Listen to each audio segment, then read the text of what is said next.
भरी सल्तनत थी। अलंथिया, वहाँ का शहजादा आयान हसन में बेमिसाल था।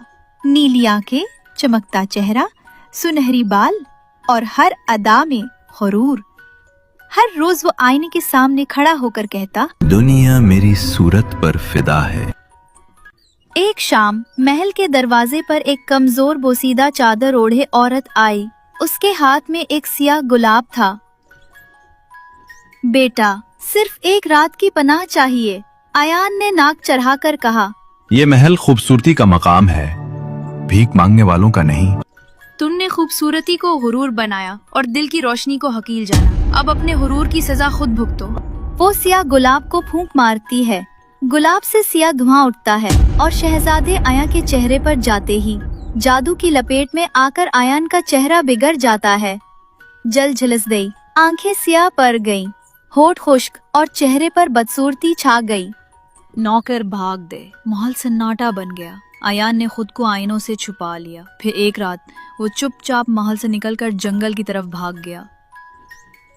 दूर कहीं एक जंगल के किनारे एक छोटे से गांव में एक सादा मगर हिम्मत वाली लड़की रहती थी। लीसा अपने वालिद और सौतेली माँ के साथ रहती थी। लीसा के वालिद जूली बोटियों से इलाज करते थे। लीसा भी उनकी मदद करती। कुछ अरसे बाद लीसा के वालिद की वफात हो जाती है। वालिद की वफात के बाद लीसा अपनी सौतेली माँ के साथ रहती थी, जो सख्त मिजाज थी। लेकिन लीसा अपनी माँ से छुपकर रोज कुछ न कुछ खाने को बचा लेती, क्योंकि वो जंगल में जख्मी परिंदों, जानवरों और बीमारों का इलाज करती थी। एक दिन जंगल के बीचों बीच उसे झाड़ियों के पीछे एक कमजोर भूखा नौजवान मिला। चेहरा बिगड़ा हुआ, कपड़े फटे हुए, आंखों में शर्मिंदगी। मुझे खाना चाहिए, मैं कई दिन से भूखा हूँ। लीसा ने गौर से देखा, मगर डरी नहीं। उसने थैली से रोटी निकाली, पानी दिया और धीरे से पूछा, तुम कौन हो?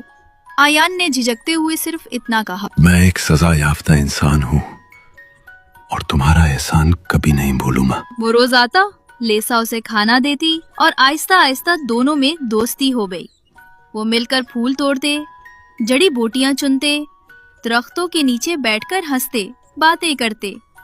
लेकिन एक दिन आयान अचानक गायब हो गया। लीसा कई दिन तक इंतजार करती रही। हर दरख्त के नीचे, हर रास्ते पर वो आयान को ढूंढती रही। उसका दिल बेचैन था। उसने वादा किया था, वो कभी मुझे छोड़ेगा नहीं। दूसरी तरफ आयान एक पुरानी गार में छुपा था।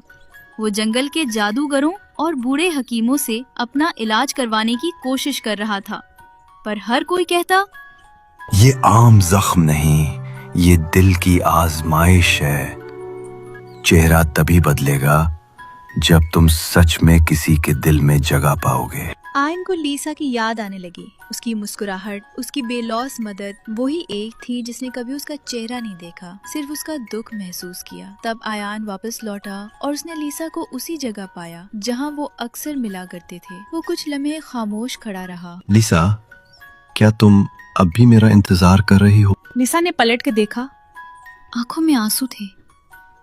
तुम्हारा चेहरा बदला, तुम्हारे वादे नहीं।